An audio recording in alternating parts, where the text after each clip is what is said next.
It was there in that cold therapy chair that someone asked me, "Do you believe in God?" And for a moment I froze. Not because of the question itself, but because of the place it was asked. I wasn't in a church, at a spiritual retreat, or before a cross. I was in a small room, surrounded by silence and memories that weighed more heavily than any weapon I'd ever carried in war. And it was there, before a therapist who barely knew me, that I began to crumble inside. Have you ever felt this way? As if the pain was invisible to the world but screamed inside you at every moment? As if the battlefield never left, even after the gunfire stopped? Stay with me until the end, because what you discover now may surprise you, maybe even heal you a little. I thought I knew what suffering was. I've seen things no one should see. I've heard screams that echo to this day in my quietest nights. I've lost friends. I've buried dreams. I've seen myself in pieces. And when I returned home, I hoped everything would simply go back to normal. But it didn't. And the scariest thing is that no one noticed. People saw me smiling, trying to move on with life, but they didn't know what I was facing inside. These are the invisible scars that no one tells, the ones that war leaves on the soul. In that therapy room, I was just another soldier trying to relearn how to breathe. I didn't want to talk. In fact, I didn't even know where to begin. But the question came without warning. Do you believe in God? And for the first time in a long time, I felt something break inside me. Because the truth is, I had already believed. But in the midst of so much pain, I had even forgotten how to pray. Maybe you understand what this is.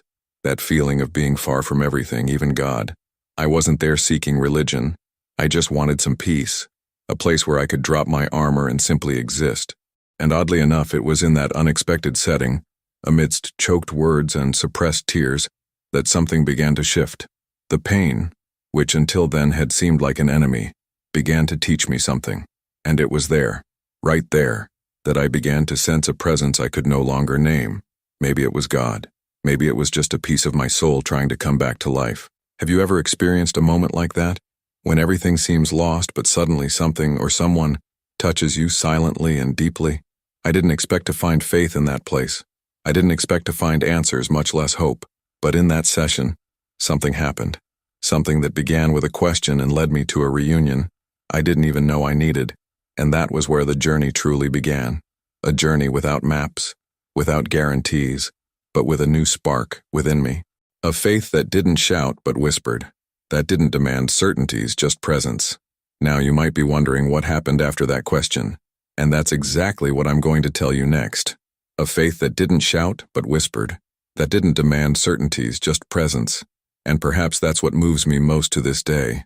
Realizing that God didn't wait for me to be strong before approaching me. He sat beside me when I was broken. He entered the room when I was speechless. He didn't come with ready-made answers, but with a silence full of meaning. And it was in this space of vulnerability that I began, little by little, to rebuild my faith, or at least to look at it with new eyes. If this topic resonates with you, if this story somehow touched a part of your heart, leave a comment below with what resonated with you most. It could be a feeling, a memory, a question, whatever. Sometimes what you share might be exactly what someone else needs to read to find courage or solace.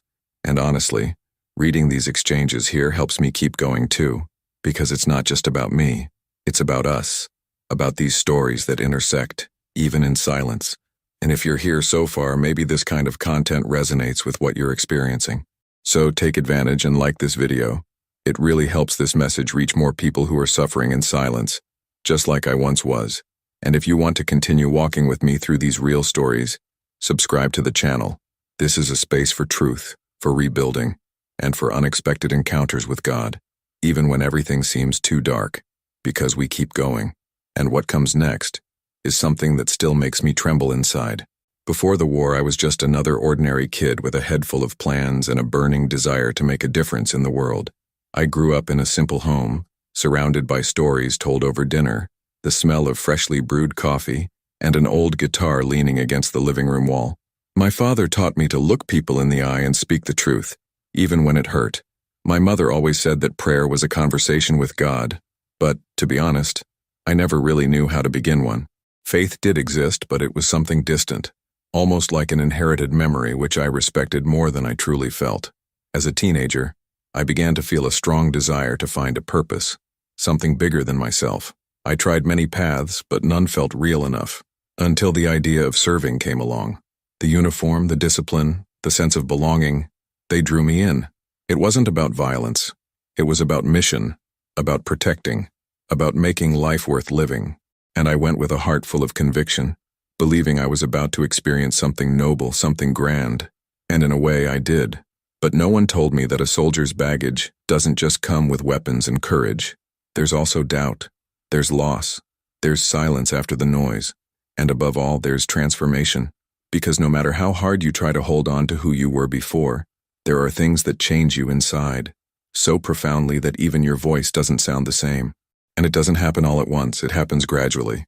A look, a scene, a scent that lingers, a laugh you can no longer muster. I remember that, before leaving, my sister gave me a notebook.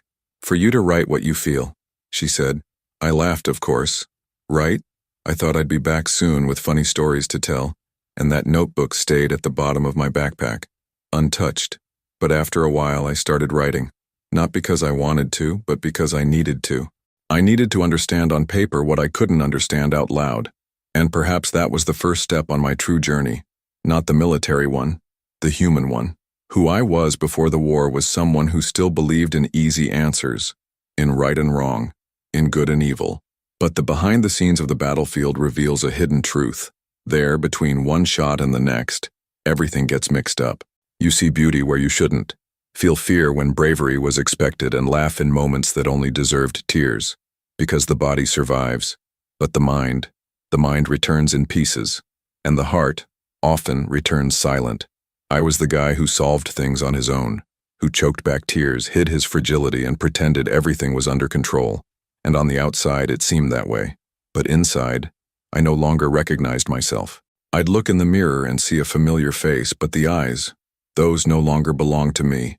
It was as if a fog had covered who I was, and all that remained was someone trying to remember what it was like to live without fear of a crack or a door slamming.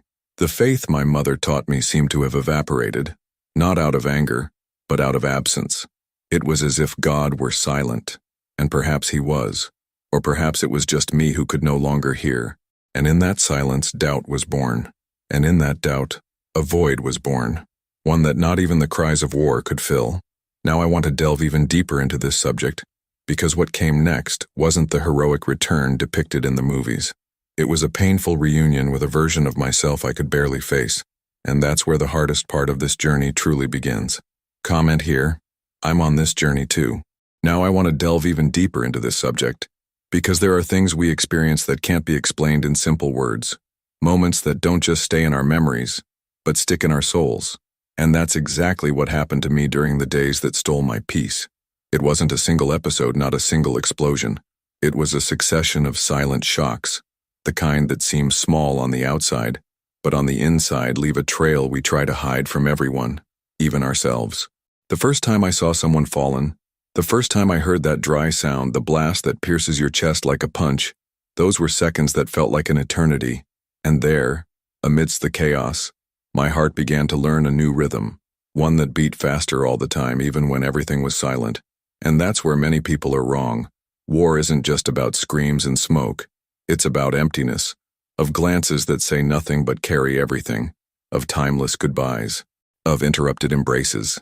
It's as if the soul were suspended in a place where nothing is reliable, not time, not the ground, not even the mind itself. I remember one particular night. We were at a base, exhausted, dirty, with our bodies lying there and our heads in 1,000 places. A friend of mine, Miguel, was one of those guys who still found humor in everything. He said that if he was going to die there, he might as well die laughing. But that night, he was quiet. He sat staring into the darkness. I approached him and asked what was wrong, and he responded with a phrase that has stuck with me forever. "I think my soul has already left.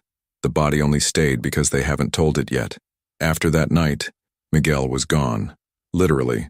An attack days later. And then everything changed. The feeling of invincibility, the sense of mission, even the courage, all of it was tainted by reality. Death doesn't choose its time, and it doesn't always take the worst. Sometimes it takes the best. And those who remain, carry the weight of having survived, a kind of guilt that no one mentions, but that lives there between the lines of their thoughts. Why him and not me? What did I do that gave me the right to keep breathing?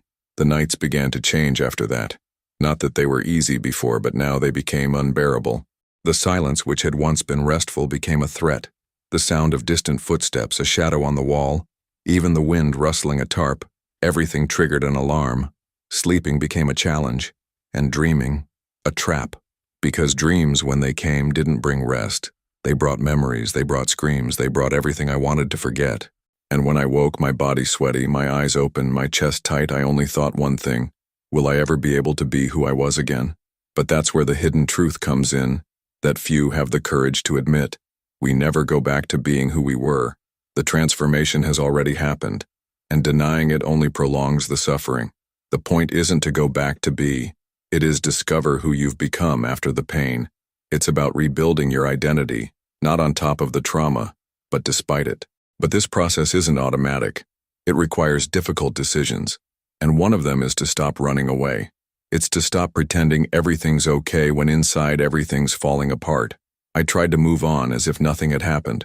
I returned to my country, found my family, and everyone told me I was a hero. But I didn't feel that way. I felt like an imposter, someone wearing a mask to avoid worrying others. I smiled at Sunday lunch, but inside it was as if I were still on that dry, hot ground, smelling of gunpowder and blood. And the truth? The truth is, no one understood. Because the scars I carried weren't visible.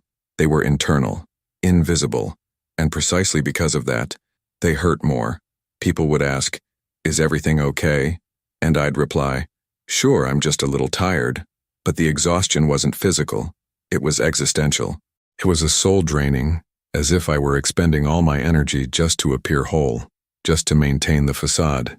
Because admitting I was broken felt dangerous, as if simply saying it could bring everything crashing down. And it was in this silent spiral that I began to lose myself. Days blurred into one another. Memories invaded the present, a constant feeling of being on edge, even in moments of calm. I couldn't relax. I couldn't trust. I couldn't surrender. I became a spectator of my own life, watching everything unfold around me as if it were a silent film. And even with people around, I felt alone. The loneliness of those who return from war isn't about being alone. It's about no longer being able to fit into the world that kept spinning while you stood still. It's as if everyone else has moved on, and you've been frozen in a part of the story no one wants to hear anymore. And this isolation, it sickens. It changes your mindset, your reactions, your choices. It's like living in an emotional minefield where any misstep can bring back everything you tried to bury. And that's when therapy came as a suggestion. Actually, almost like a push. I was reluctant. I didn't think I needed it. Or rather, I thought it wouldn't work. But a part of me, however small, wanted to try, if only to understand why I was still breathing, while so many others weren't.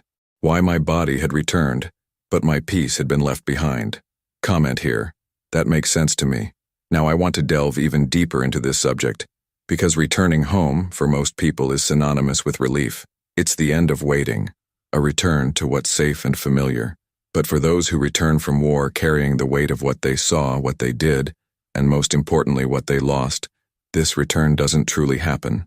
The body may walk through the front door, embrace family, sleep in the old bed, but the soul remains trapped elsewhere, a place where time stands still, where sounds still echo, and where the heart beats as if it's about to explode, even if the surroundings are silent. The people around me smiled, telling me they were happy I was back, that everything would be easier now, and I smiled back. With that automatic smile we learn to give when we don't want to worry anyone. On the outside, everything seemed right. The family dinner, coffee with old friends, reuniting with neighbors who asked how it was back there.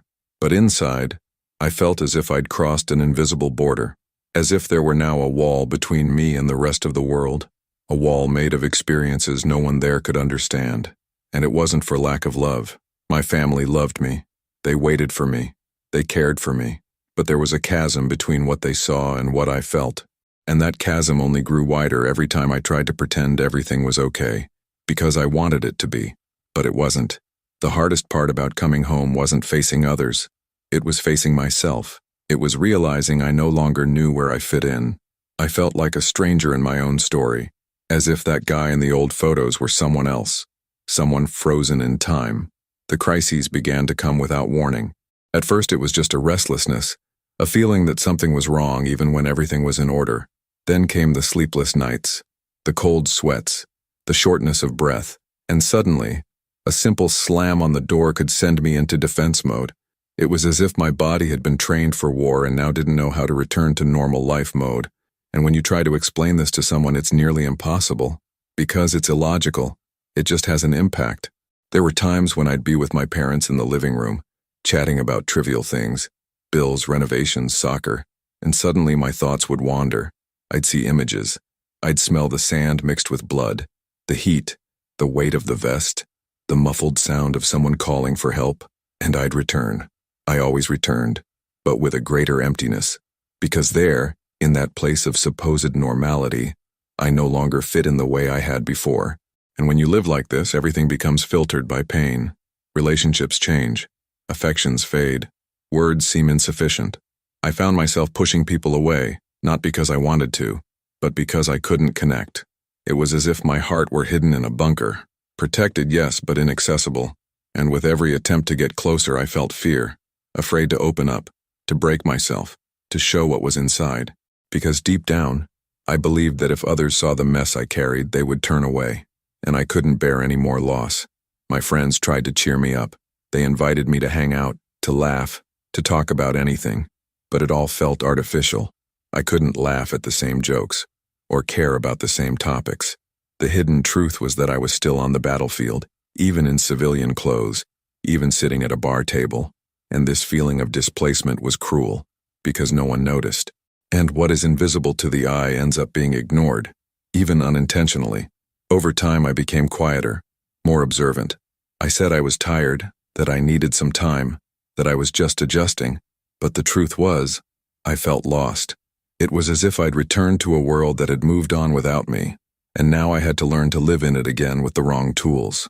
Simple decisions, like what to wear, what to eat, which route to take to the grocery store, took on an absurd weight, because everything reminded me that I wasn't the same anymore, and that maybe I never would be again.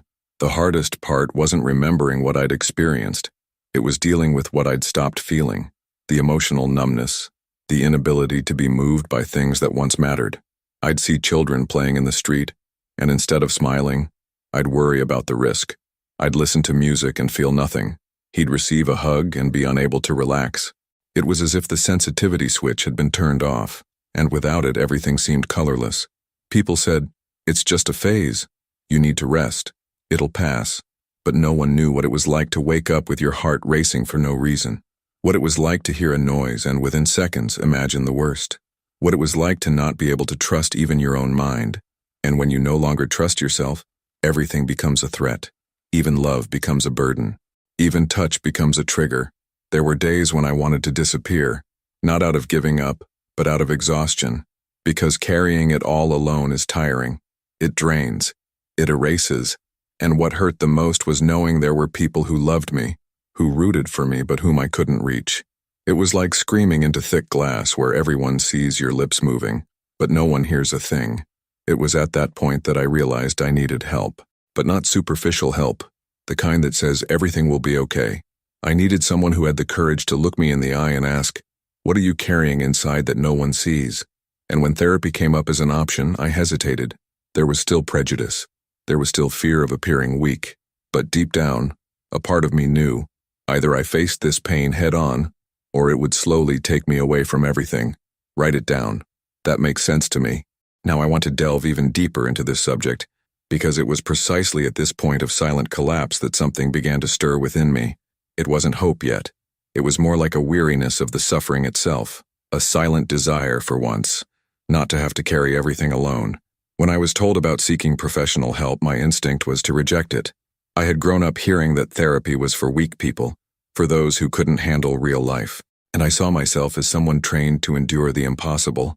How was I, a soldier, going to sit in front of someone and talk about my feelings?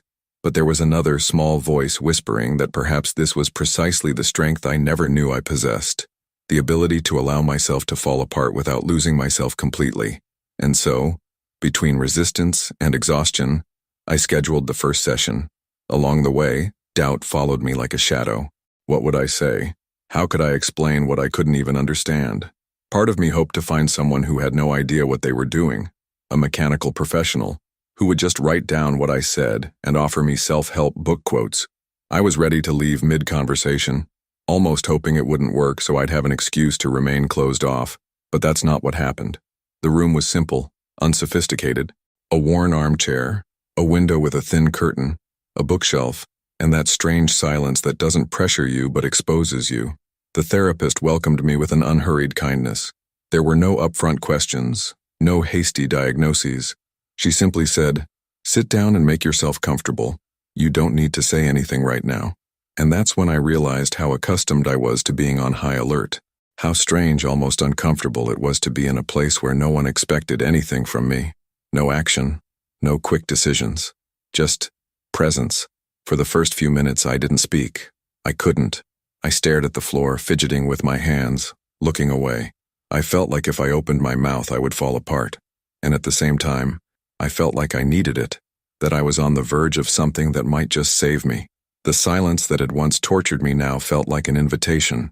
It wasn't a demand. It was a space. When I finally spoke, the words came out choked. I said something like, "I don't know where to begin," and she responded with something simple but resonant. "Start with what's most alive in you right now." That struck me, because I didn't know what was most alive. I only felt a jumble of pain, memories, images, and guilt vying for space inside me. But that phrase stuck, because it gave me permission to not have all the answers. It showed me that it wasn't about saying everything right. It was about, for the first time, letting out what never had room to exist.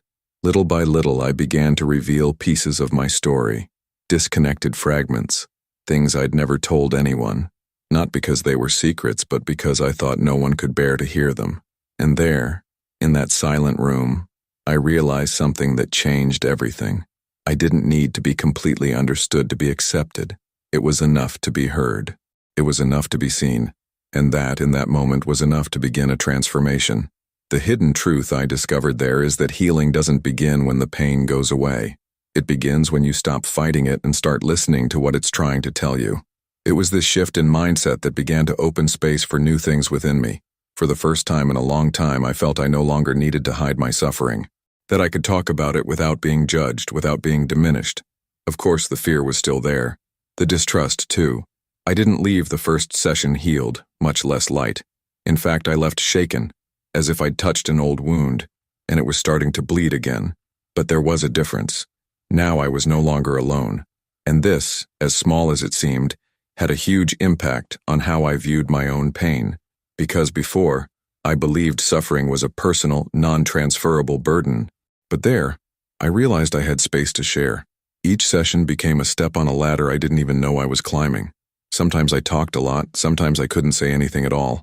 I had meetings where I cried without knowing exactly why, and others where I left furious, as if the process was pushing too hard where I didn't want to touch. But with each return, with each decision to continue, something inside me began to reorganize.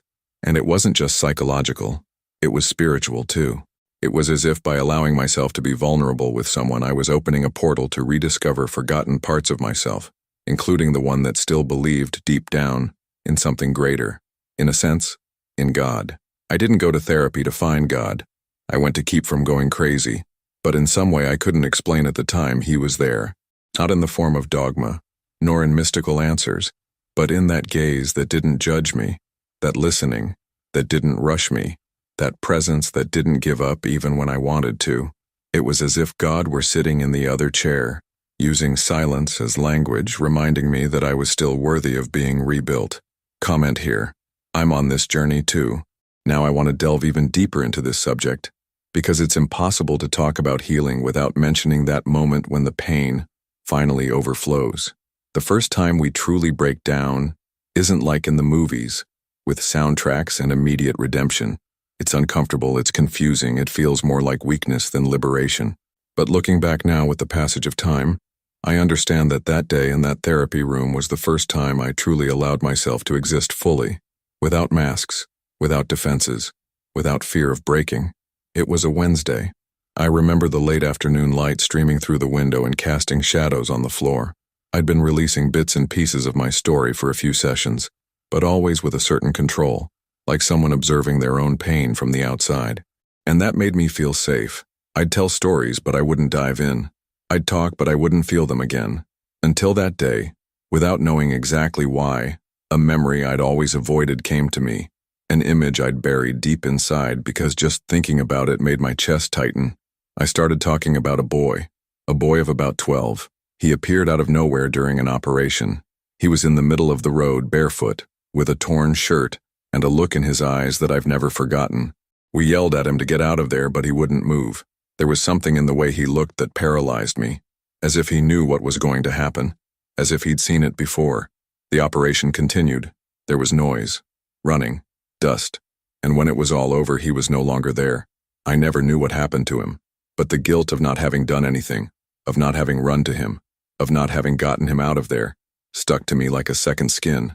I never told anyone, not my teammates, not my family, and certainly not myself. It was as if keeping that memory in a dark corner of my mind was the only way to keep functioning.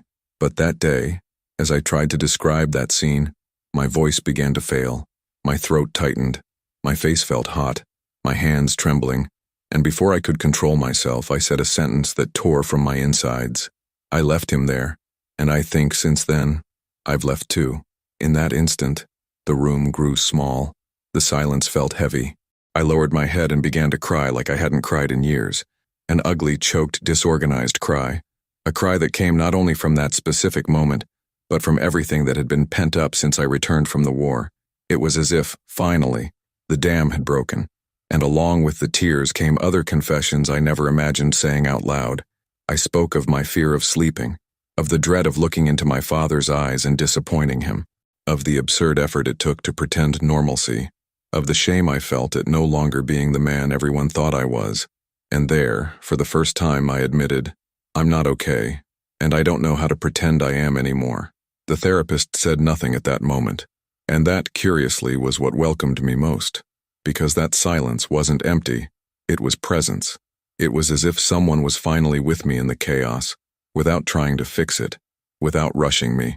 It was a kind of listening that gave the pain space to breathe, and I needed that, because until then all I'd done was try to control the impact, hide the debris, organize the mess. But there, in that unfiltered outburst, I began to understand that transformation only happens when we stop running from the hidden truth that haunts us. What struck me most at that moment wasn't the intensity of the tears or the words spoken, but the feeling that I was being seen for the first time, not for what I represented, but for who I was, a wounded man trying to rebuild himself. And it was then that the journey took on new meaning, because from that point on, it was no longer about erasing the past, but about learning to live with it, without letting it paralyze me. The pain I expressed in that session didn't disappear, but it changed form. It stopped being a prison and became a reminder that I survived, that even in pieces, I was still here, and that maybe, just maybe, there was a way to truly feel alive again, not like before, but with a new perspective, a new heart, a new mindset. Write it down. I'm on this journey too. Now I want to delve even deeper into this subject, because you had a day, in the midst of so many sessions, when something shifted. It wasn't one of those scandalous shifts, with dramatic revelations or catchphrases that become tattoos. It was subtle, almost imperceptible, but it was real. I call that day the day God sat in the chair next to me, not because I saw a luminous figure or heard a voice from heaven, but because I felt a presence I'd never felt before in that space. It was as if, for a few minutes, everything that was broken inside me found a safe place to exist without shame. The session had begun like many others. I arrived silent, tired, perhaps even a little withdrawn. I sat down, took a deep breath, and let the silence speak first. The therapist took her time. She already knew that when I arrived like this, it was because something was forming inside me, even if I couldn't yet name it. A few minutes passed without a word being spoken. I stared at the floor, the window, my own hands, and suddenly, she said just this: "Today, you don't need to talk. You just need to be." This sentence resonated with me in an unexpected way, because I realized that throughout my life, I had felt compelled to cope, to show strength, to prove I was winning the internal battle, even when it seemed impossible.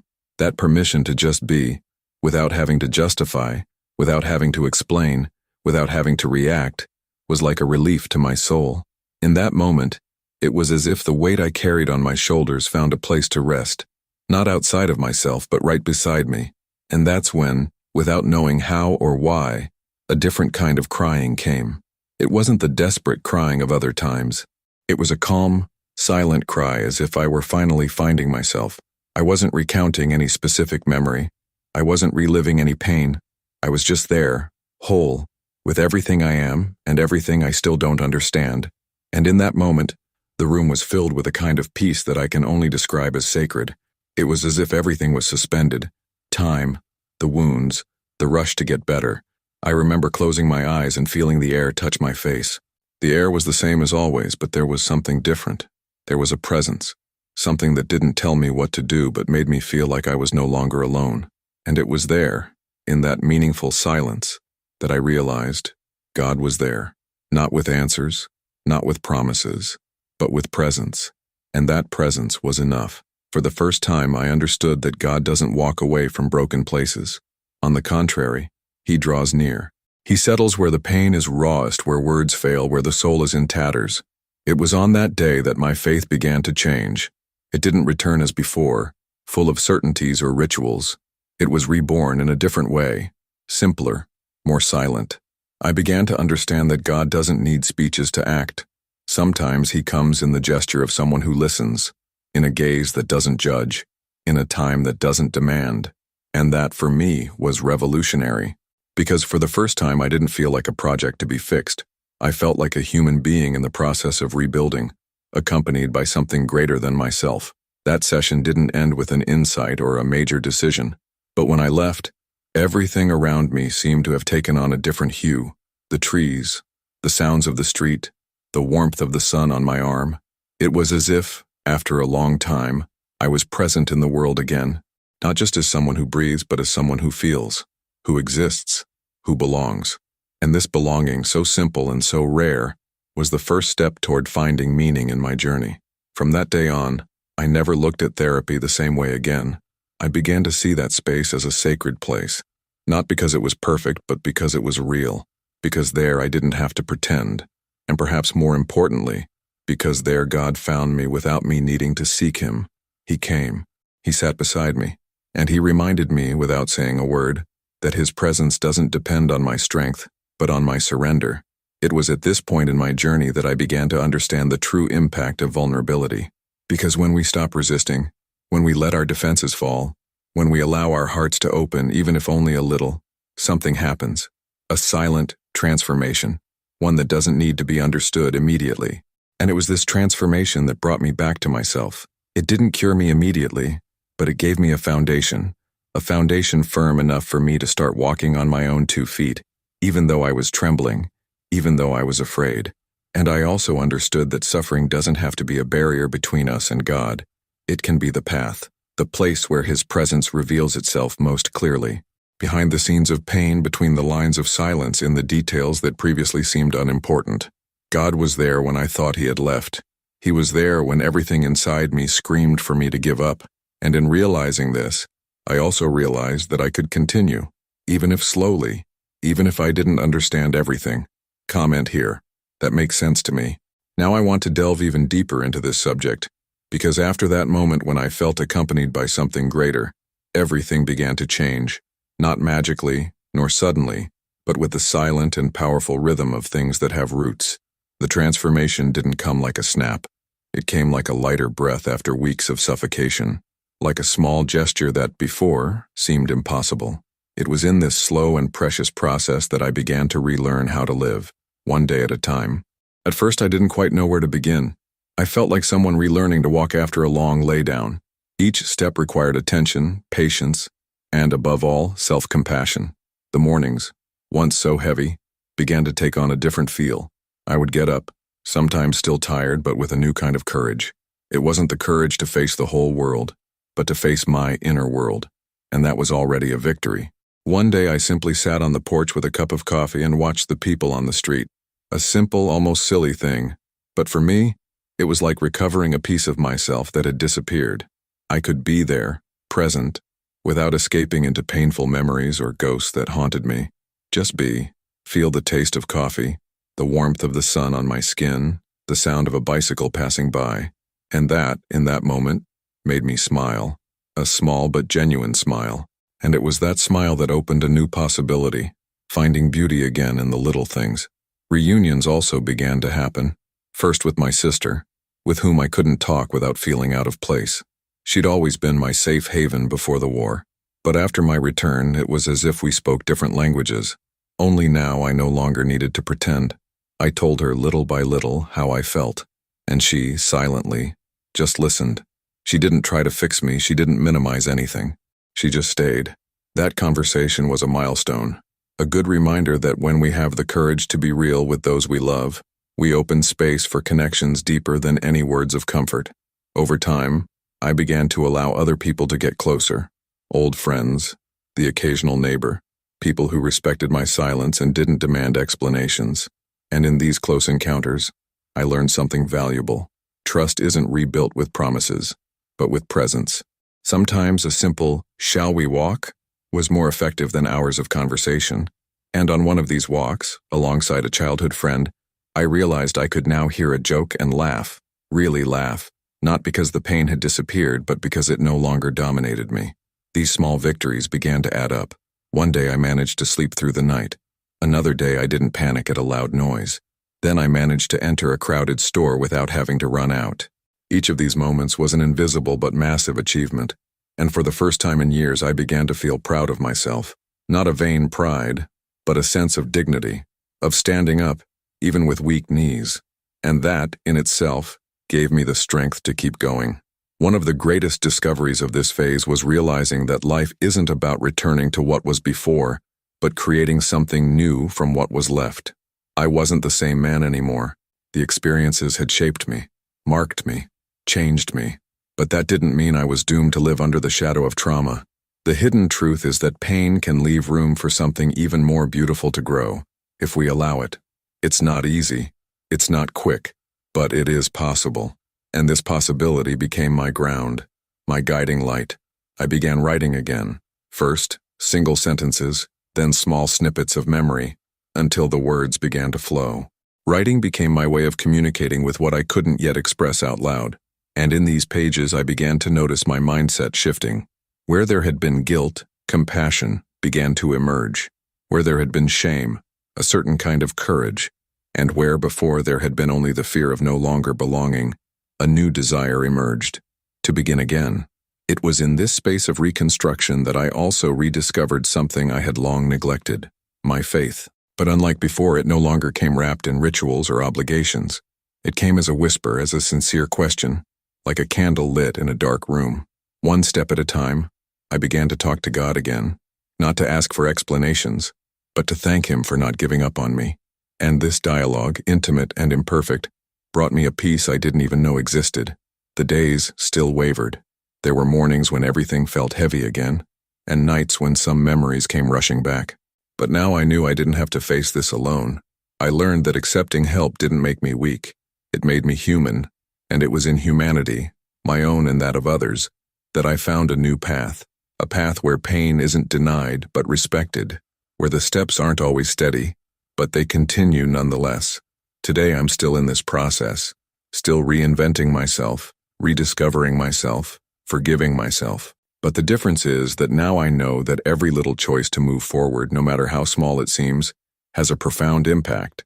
Because sometimes, the greatest courage we can have is to get out of bed, put our feet on the ground, and decide to live, even when afraid, even when doubtful, even when we don't have all the answers. Write it down. I'm on this journey too. Now I want to delve even deeper into this subject, because there's something no one explained to me when I returned from the war, and perhaps no one really could. Faith, the kind I knew before, structured, full of ready-made phrases, promises, and certainties, didn't survive the pain I experienced. For a long time I thought this meant I'd lost God, that He'd abandoned me when I needed Him most. But it was precisely during this period of silence, when nothing made sense and prayers seemed to reach nothing, that something unexpected began to happen.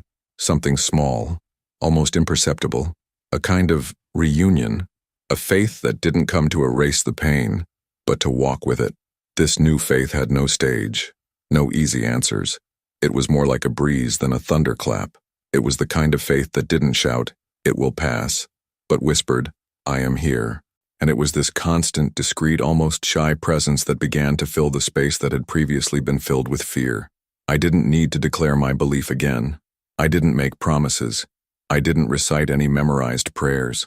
I simply realized that, amidst my most difficult days, there was something or someone that kept me going, something that held my hands when I thought I would crumble again.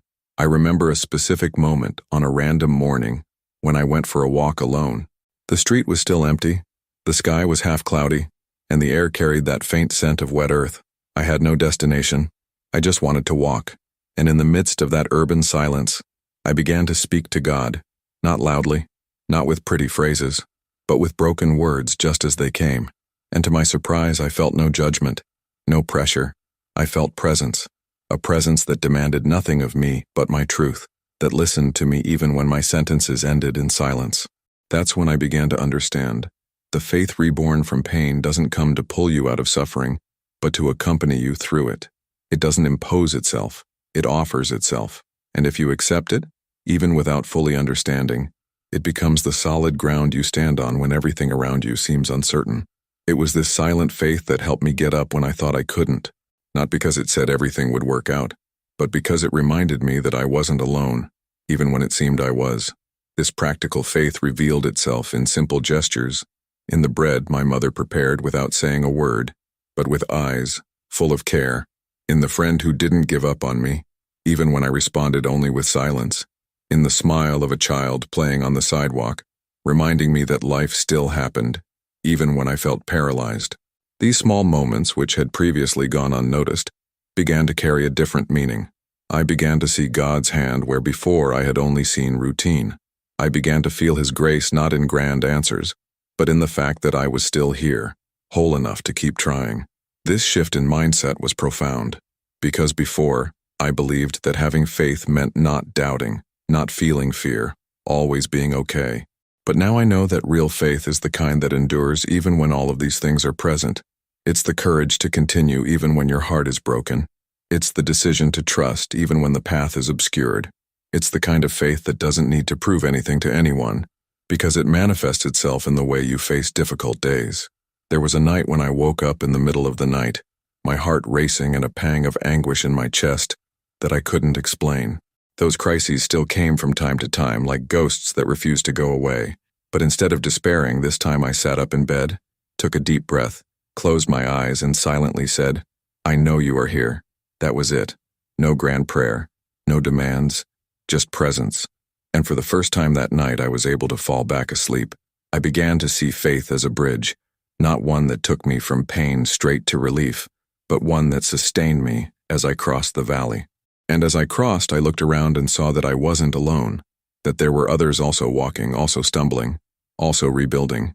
And this created a new sense of belonging, a feeling that pain, however difficult, didn't isolate me. It connected me. The impact of this was profound. It changed not only my relationship with God, but also with others. I became more patient, more honest, more attentive to details. I realized that the pain we carry doesn't have to harden us.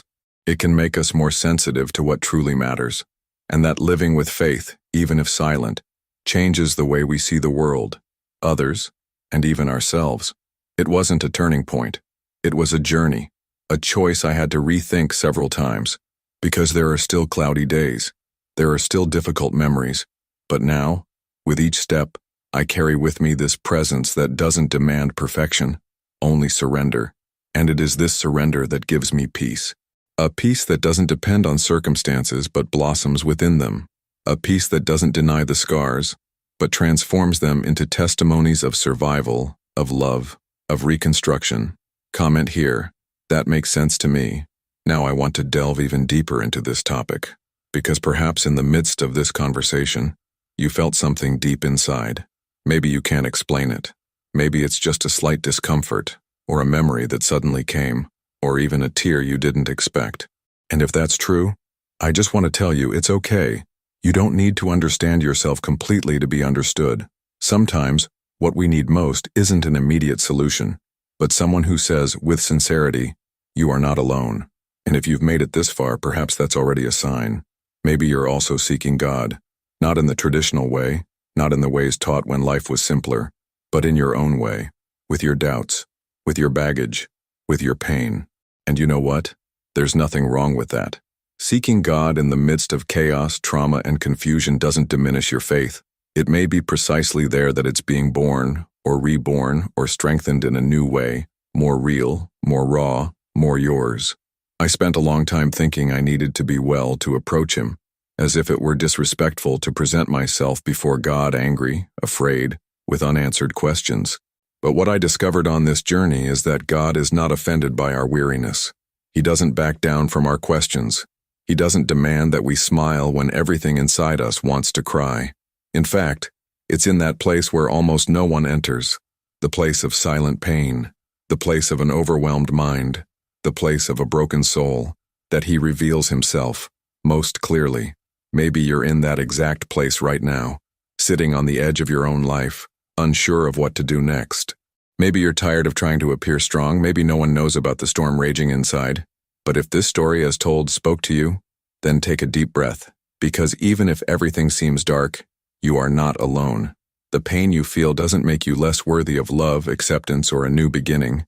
It only shows that there's something inside you that still insists on living, even when it's hurt. I don't have all the answers. I never have, but I've learned not to ignore the signs.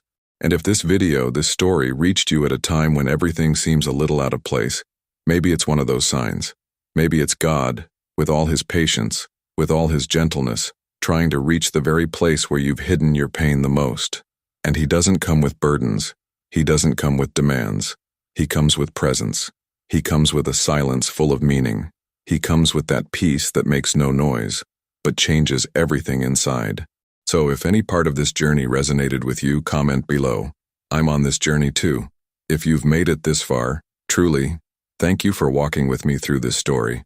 It's not easy to put all this into words, but knowing there's someone on the other side listening, feeling, reflecting, maybe even seeing themselves in some parts, makes it all worth it.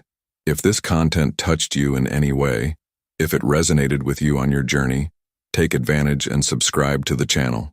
This is where we continue having these conversations that don't always fit into pre-written speeches, but which make a difference when the soul is searching for breath.